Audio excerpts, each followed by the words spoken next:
มาเห็นบ่าวท่านาจังเป็นรอดแน่นอน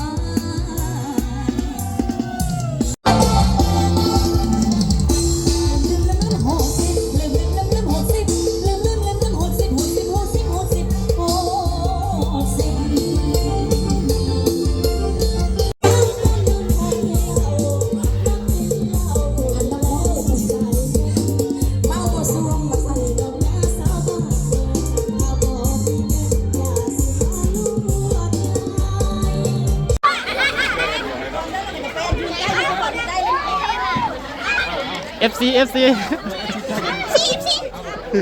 FC ไลน์แล้วประธานนะโอ้มี FC ไลน์เมื่อบ่ไหลเฮาบ่ได้เงินห้อ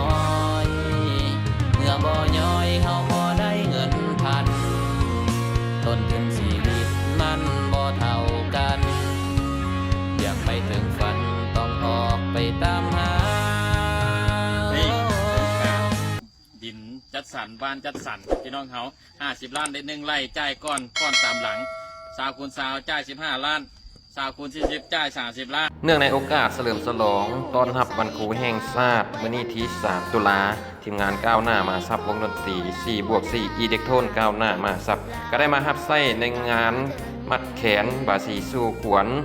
เพื่อเป็นกำลังจิตกำลังใจให้กับครูอาจารย์ทุกท่านที่โรงเรียนปฐมสมบูรณ์บ้านท่านาควันนี้ทีมงานก้าวหน้ามาซับเนาะนำทีมโดยบ่าวไซบ่าวทิศแล้วก็บ่าวสอนแบกตูลงมาหาเงินล่างรถพี่น้องเลยในการต้อนรับของ FC แบบหลากหลายและอบอุ่นกันFC ขี้กระตึกแปรโตบุไรนึ่งเข้าเป็นแน่ยกมือขึ้นดีมึงแห้งนึ่งเป็นเป็นลูกผู้ชายหำต้นมึงขี้ข้านบอกกุ้มลูกกุ้มเมียได้มึงน่ะถึงมันตื่นเศร้าเฝ้ามาตรงเฮียนเพราะได้เกือบเป็ดเกือบไก่ล้างค่อยนึ่งเข้าจังมาเมื่อนี้สิประกาศบนบ้านเฮาผู้ใดจะได้เงินล่ะไปห้องเพลงซ้อยกัดใช่เพลงละแสนเอาบ่เพลงยังไรไม่ใช่เพลงละแสนโอเคบ่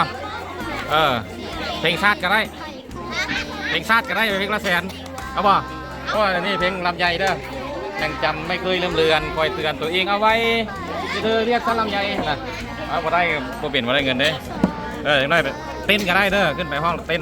จะลง YouTube ได้จะลง YouTube นี่ก็แม่นสภาพของอาคารโรงเรียนปฐมสมบูรณ์บ้านท่านาคในซกเรียนปี 2025ซึ่งเราจะได้หัวแปลงปรับปรุงหลังคาไม่จะได้เปลี่ยนสังกะสีกระเบื้องและไม้มันโดกแล้วหากว่าท่านใดที่ได้เห็นคลิปนี้อยากมีจิตใจประกอบส่วนในการบูรณะหัวแปลงเป็นกระเบื้องเป็นไม้เป็นเหล็กเป็นหินเป็นปูนสามารถเข้ามาลิ้นหรือมาชมอยู่ที่บ้านท่านาคเมืองไซธานีนครหลวงเวียงจันทร์ตัวนี้ก็จะเป็นการช่วยเหลือจากองค์การทางเกาหลีเพิ่นก็จะมาช่วยเป็นอาคารโรงเรียนเลี้ยงเด็กห้องน้ำแล้วก็มีอ่างล้างมืออย่างนี้ถังเก็บน้ำเพื่อล้างมืออย่างนี้อันนี้ก็ถือว่าครอบอกครอบใจในน้ำลูกในบ้านหลานในสวนอยู่ที่บ้านท่านาคนี่แหละข้าพเจ้าก็เป็นต่างหน้าให้ครูอาจารย์หลานน้อยนักเรียนและพ่อแม่ประชาชนที่บ้านท่านาคนี้ครอบอกครอบใจมายังองค์การจัดตั้งหรือว่าผู้ที่ช่วยสมทบทุนฮอนในการสร้างว่าจะเป็นคนลาวคนเกาหลีคนต่างประเทศคนอยู่ใกล้อยู่ไกลครอบอกครอบใจอย่างสุดซึ่งวันครูแห่งชาติครบรอบ30 ปี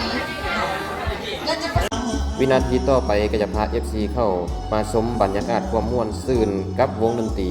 ก้าวหน้ามหาทรัพย์มื้อนี้ก็ถือว่าบ่าวบนเกียงทุกท่านน้องบ่แม่นอื่นผู้ไกลดอกเป็นลูกในบ้านหลานในสวนวัฒนาเฮานี่แหละครับเจ้าบ่าวนามนคนขายดินเฮียมิงก้าวหน้ามหาทรัพย์ก็ได้เปิดปฐมฤกษ์ห้องแล้วทำเพลงก๊อบก้อมสร้างบรรยากาศไปนำกันไปเพียงเด้อม่วนๆไปนำกันบัดนี้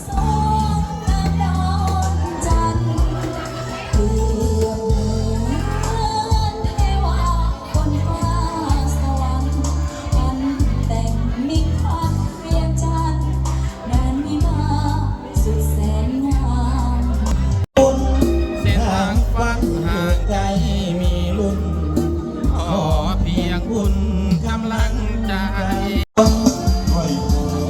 มาน้องเอวสิ่ง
สวยงามต่อการ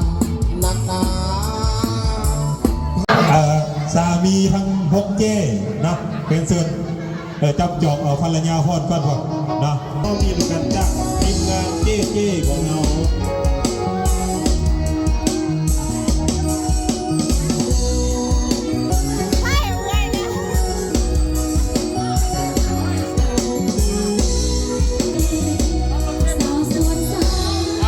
ก็จับกล้องให้